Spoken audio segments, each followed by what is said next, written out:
Welcome to 4Kids Flashback.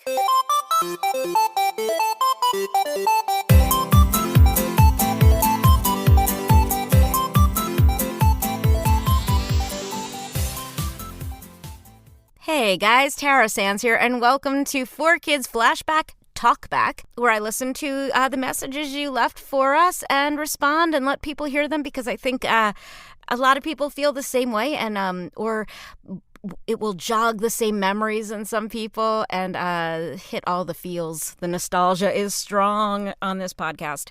I am flying solo on this one, but that will not be the case for future episodes. We have some special stuff lined up, so stay tuned.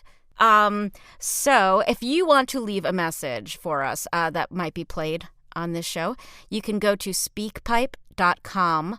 That's speak, like I'm speaking, pipe, like pipe that water goes through, .com/4kidsflashback, and leave us a message there. Our first message today is from Raul. I really like this message. I think you'll see why.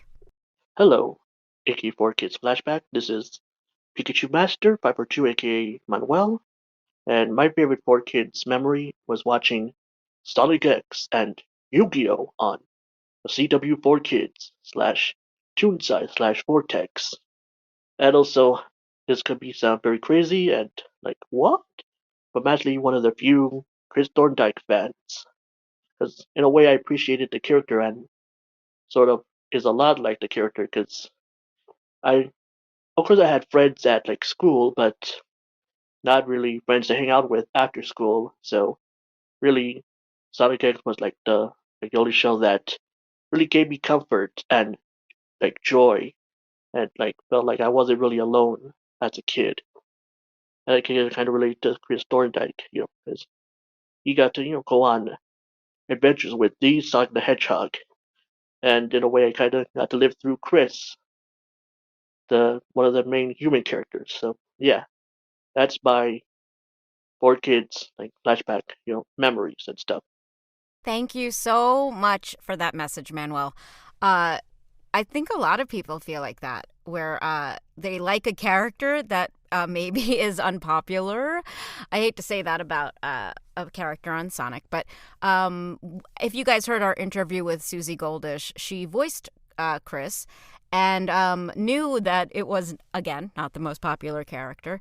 But Manuel, I think the story you told, a lot of people will relate to, not only because, again, he was kind of a character that not everyone agreed on, but also because, being a kid is hard sometimes. And if we have to live through the characters on television and go on adventures with them, I think that's great. I think sharing your story probably made a lot of people feel less alone. So thank you so much. Our next message comes from David in Tanzania, which blows my mind, because that is a far, far, far way away. And I wonder, David, if you watched these shows in Tanzania or if you were in another country watching them and then moved. Because, when we're recording in our small little box, we forget that people around the world are going to see this stuff. So it's super cool to get a message from someone in a place that I can only dream of going to. So here is David's message. Hi, my name is David Mzengi, and I'm calling from Tanzania. And my memory from 4Kids, when I was 3, I first started watching 4Kids since when I was 3. So that was like the start when I first started to see anime for the first time. And I guess for anime, I guess Pokémon was the first anime I've ever seen when I was 3. That only comes with first the theme song and all the shows I've seen. So then after years later, since I was going to continue watching Pokemon, I was about to see the first one, but then I was totally backing out until it took me time to finally realize that why is this show very popular? Why everybody really enjoys it? So I decided to give it a chance to see it, and then once I saw the first episode, I was like, that was amazing, and I had no problem. I had just I just had no problem watching the first episode, and it really made me feel like, am I really going to continue? And I like, yeah, I really like to continue so much. So I really enjoyed watching those shows in 4Kids. So that was my Pokemon was my favorite. So I really enjoyed that in 4Kids. Hey, David, thank you so much for sharing that story. Yeah, I think a lot of people at first were like, what is this? Why are all my friends watching this show? What's so great about it? Why are they all waking up so early to see it? And then that first episode just captivated them. I love, too, that you were watching this stuff when you were 3 years old. I love the idea of you guys at home, these little kids watching this appointment television on Saturday mornings especially. And thank you so much for that, David. That theme, and you mentioned the theme song too. When we interviewed, I believe it was either Norman or John Siegler, they talked about that they wanted kids to hear the theme song and run in from the other room. And that's really what that theme song does. It's iconic, and there's a reason why I get it stuck in my head today, and it stays there. It's a good song. This next call is real special. I asked some working voice actors to let me know how 4Kids inspired them, the ones who grew up watching this stuff, how it influenced their lives. So the first call is from Sean Chiplock. Now, if you guys don't know Sean's work, look it up. But he is known, and check out you probably are already watching it. He's been in stuff like Legend of Zelda, Breath of the Wild, JoJo's Bizarre Adventure, Marvel's Avengers, Legend of Heroes, Trails of Cold Steel, so many things. The Amazing Digital Circus, that which I'm a fan of. So here is Sean's message for you guys. Hey, Tara, this is Sean Chiplock. Thank you very much for inviting me to contribute to this podcast. As much as people want to make fun of, 4Kids and like the production quality, so to speak, and I admit, I was one of those people who back then would pick the low-hanging fruit of the comedy tree in order to poke fun at those dubs, but it happens out of a place of love and acknowledgement and understanding, because anyone worth their salt would know that 4Kids and its access that it gave us to dubbed anime and all kinds of shows was so monumental, not only to the development of passionate people now in the industry today, but the acceptance of anime as a medium as a whole to a Western audience.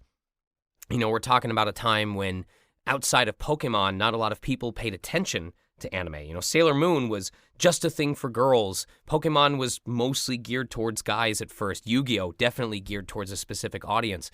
But it was the fact that there were so many different genres available, and that regardless of the changes that 4Kids had to make, that it allowed those shows to be broadcast. The first step to making something mainstream is getting it exposure in the first place. And I cannot think of any other company that made such headway into getting anime into the eyes of a Western audience than 4Kids did. So we pretty much owe a significant amount to them. The fact that there's so many passionate people working in the industry today that have seen those shows, I may have been too young to remember exactly what shows I watched, but I absolutely know that at the end of each school day, I was rushing home, turning on the TV, and letting it play whatever happened to be airing at the time. Back before we had easy access to things like DVDs or even VHS tapes, TV was the way to go. So nowadays, when I'm with my wife or we're hanging with friends and we happen to put something on in the background, every so often it happens to be an old 4Kids dub. And you realize that in an industry that hadn't quite reached the notoriety and the celebrity status that it has today, you had these actors that were just going in and giving it their all, and these production companies that said, you know what, this may never take off, but we're going to put our love and effort into it because we care, because it's fun, because we want it to do well.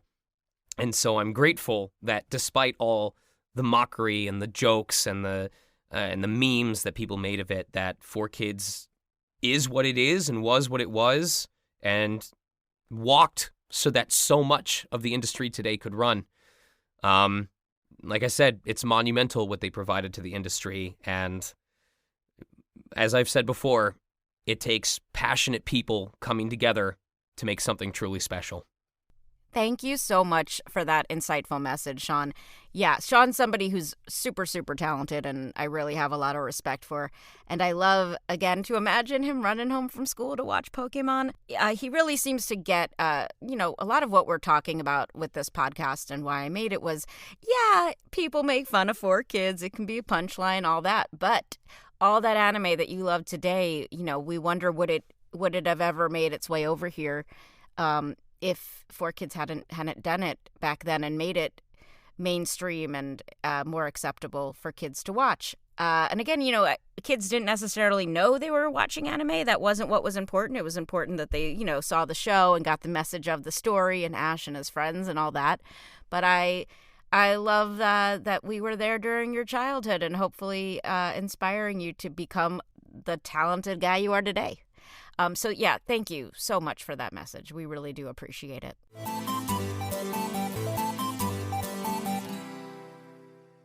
Our next voice actor message is from Chris Niosi. You guys know Chris from OKKO, Sailor Moon, the Viz Media dub, Godzilla Planet of the Monsters, Octopath Traveler, Mob Psycho 100, Tales of Zestiria, I hope I said that right, Queensblade Rebellion. He's also an incredible artist and also has his own show that I've been a guest on. Chris is somebody who is really, really knowledgeable about 4Kids. And I'll get to more of that after you hear his message. Hi, I'm Chris Niosi, and here's a fun little personal story about my experience with 4Kids Entertainment.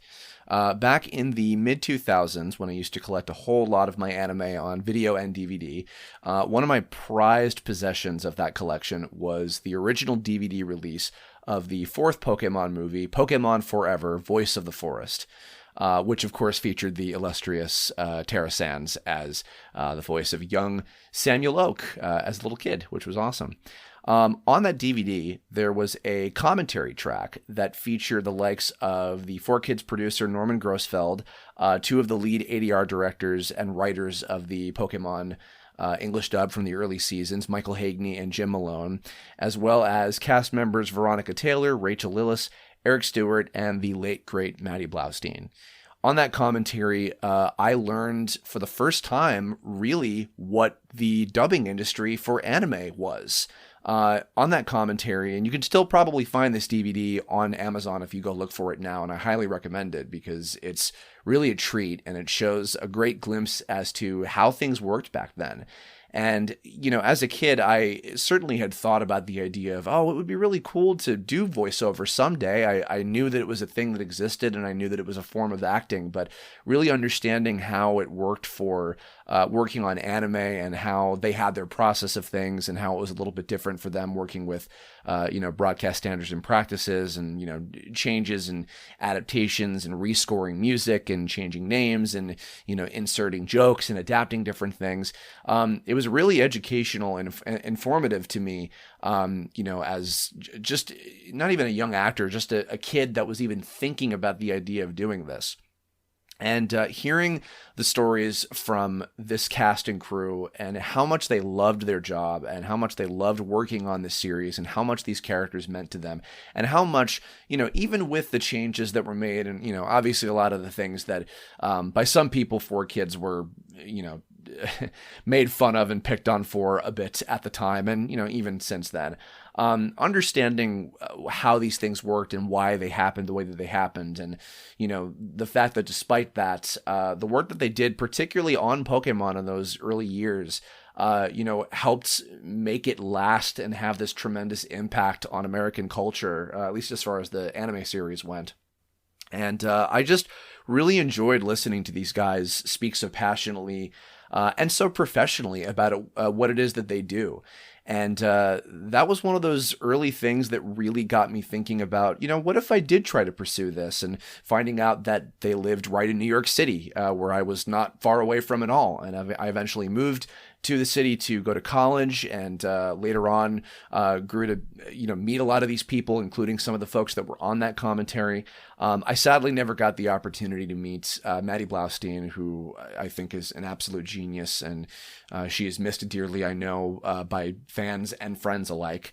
And but I had the pleasure of meeting a lot of the others on that commentary, and many other colleagues from those early days of Pokemon and Yu-Gi-Oh and all the 4Kids shows that I watched on Kids WB and Fox Box and later 4Kids TV, all that stuff. And they're great people, and I appreciate them, and the huge part of anime history that they helped formulated. And it was all because of those really fun commentaries that Norman and Michael put together, and eventually brought a lot of other fun guests on. So I'm grateful for that experience. I think I still have that DVD, and I like I said, if you can go track it down on Amazon or something, I highly recommend it, because it's a great little pocket in time to go search through. So yeah, that's my story. I'm sticking to it.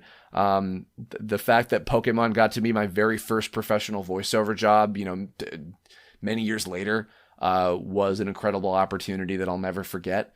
And yeah, thanks so much for listening. And thank you to everybody from 4Kids, still there and still not there anymore, for formulating a tremendous part of my and many, many, many others' childhoods. Much love. Thank you so much, Chris. Yeah, so Chris is the one who pointed me in the direction of these Pokemon movie commentaries, which I'm really, really grateful for. I've watched 2 of the 3. I have not yet seen the last one with the commentary with Maddie Blaustein, and thank you also for bringing Maddie up. We try to do that as much as we can on the podcast. I think I'm a little nervous about watching, because I think it's gonna give me all the feels, and I have to just do it. Okay, my New Year's resolution, belated, is to watch that. And yes, you guys can find those. I bought mine on Amazon. Just make sure that they are the versions with the commentary. You can look at the back of the box. I believe it has it on there. Or in the notes, it will say if that's the version, because some do not have it. And I also bought one incorrectly. So, yes, thank you, Chris. I love that how much you do know about 4Kids, and now that you are working in the industry and have come into contact with so many people. That's what's weird about being old enough to have people having grown up watched us in these shows, and now we're working with people who grew up watching. And also, Chris has worked on Pokemon in later episodes, which I think is a whole fun full circle moment. And I love that these DVD commentaries opened his mind up to what dubbing was. We didn't have YouTube back then to just pull up a video and be like, oh, what does a dubber do? So I'm really grateful that existed for him to watch. So thank you so much, Chris. Our next message is from Morgan Berry, another professional voice actor. She's also a singer and a YouTuber. You probably know her best. She's worked on Pokemon also in the post-4Kids years. Dragon Ball, Beyblade, My Hero Academia, Final Fantasy, Inuyasha, Miraculous Ladybug. I could be here for a very long time if I named everything, but definitely look up Morgan Berry if you're not familiar with her work. And here's Morgan's message. Hello, my name is Morgan Berry, and I am a voice actor who grew up watching 4Kids. Pokemon was my first ever obsession. I remember begging my mom to buy me any Pokemon merchandise. I was absolutely obsessed. I also thoroughly enjoyed Yu-Gi-Oh!, Chaotic, and Winx Club. Those were the shows that gave me life. Admittedly, I wouldn't say these shows motivated me to pursue the career I have today, because at the time I had no idea that this was something I could do. I didn't really consider that until I was in high school. If I could have a chat with myself at that age, if I could tell my young self what the future holds, I would blow my own mind. Little Morgan would be very impressed. These shows are what got me through a rough childhood. I wasn't very cool growing up. I was a nerd, the kid who didn't understand social cues. I didn't have a lot of friends back then. So when I got to rush home after school to watch these shows, that was my sanctuary. That was my escape. 4Kids was the world that I could go to when I needed to block out whatever happened earlier in the day. I'm trying so hard not to get too mushy, but I honestly don't know where I would be today if it wasn't for 4Kids. That's what I needed when I was growing up. And to be a part of cartoons now as a career, I did not see that coming. Thank you for getting mushy with us, Morgan. We appreciate that. And I think a lot of people will relate to what you said. So it's really, I'm grateful that you said what you did about growing up, maybe not having a lot of friends. And sometimes the people on TV take us on adventures and hold that place for us when we're growing up. So thank you. And you are obviously a very talented, accomplished actor today. And yeah, even if it wasn't on your radar to do that as a job, I love that you got to hear these voices and take them with you on your voiceover journey. That is so cheesy, but it's true. So thank you for saying that. And again, another voice actor worked on Pokemon in later years, all coming full circle. Our next call comes from Sebastian in Los Angeles, and I'll let him speak for himself. Here you go. Howdy, my name is Sebastian, and I'm leaving this message from Los Angeles, California. And I just wanted to share a memory I had while growing up. While I was being raised, my family had a big importance about eating together, making sure we always sat at the table until our food was finished, and it was a family dynamic. And I do appreciate it, but on Saturday mornings it was always a struggle because I'd want to rush off to the TV. It was my two mothers and my brother, and I was younger, so I was always kind of at the table last, taking a while to finish my food. And when he was finished, he'd go to the living room and turn on the TV and start watching. And I'd always be kind of sad because I knew I could hear stuff and I knew I was missing out. And I was trying my very best to finish and scarf down all my food. And I think my family noticed that because at some point they got this little tray, a little cart they put the TV on, so they could roll it into the dining room. And I remember when that happened, it changed the game. And I was like, no way. But yeah, I just want to share that cool memory of growing up with 4Kids. And yeah, thank you for having me on, if I do get on. So yeah, have a wonderful rest of your day. Thanks. Thank you, Sebastian. That's another story I think a lot of kids are going to relate to. Finishing their dinner, maybe eating things they didn't want to eat just to get to the television. I know I did that with my favorite shows too. Thank you again for sharing that story. Let us know if you guys at home relate to this and have something similar to share. Maybe tell us what the worst thing you had to eat was in order to finish your dinner and be allowed to watch TV. Thank you so much, Sebastian. Next up is our call from Ian. Here you go. All right. So, name's Ian Tate, U.S. Navy. I've got to say this, is that 4Kids TV was the GOAT back in the day. Tara, I fucking love you. You're a childhood, inspiration to my own voice acting that I'm trying to get started. And what's driven me to actually do voices for my D&D campaigns. But anyways, back to 4Kids. I got to say this, is that One Piece, Yu-Gi-Oh, all that is just absolutely a Saturday morning rant of me just screaming downstairs with a bowl of cereal and sitting down in front of the TV and enjoying my childhood. Again, you guys are amazing. I love you guys, and you guys are absolutely perfect in everything you guys do. Wow, what a voice, Ian. A great voice. I won't be surprised if we work together someday. First of all, thank you for saying nice things about us. You don't have to do that to get your message played. But thank you. We definitely appreciate that. And yeah, thank you for your service as well. I just love listening to these messages because I know so many of you at home listening will relate to them and feel the same way, and running to the TV and just all the shows you listed. And I hope that we did those shows justice. I know sometimes we succeeded, sometimes we failed, but we tried. And I wish you so much luck in your voiceover career. And thank you again for your really kind message. That wraps it up for our first edition of 4Kids Flashback Talkback. We have more messages we have not gotten to yet, but don't worry, we will. If you want to leave us a message, go to speakpipe.com/4kidsflashback and let us know what's on your mind. Thanks, guys. See you next time. 4Kids Flashback is a production of Maji Media, hosted by Tara Sands and Steve Yurko. Producers are Zach Logan, Tara Sands, and Steve Yurko. For more information, go to 4kidsflashback.com. That is the number 4.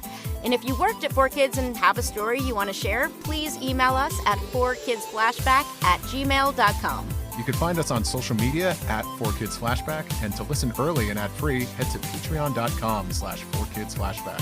For podcast merchandise, find links on our website and Linktree. As they say on every podcast, if you liked this show, please subscribe, rate, and review, and tell your friends, or 4.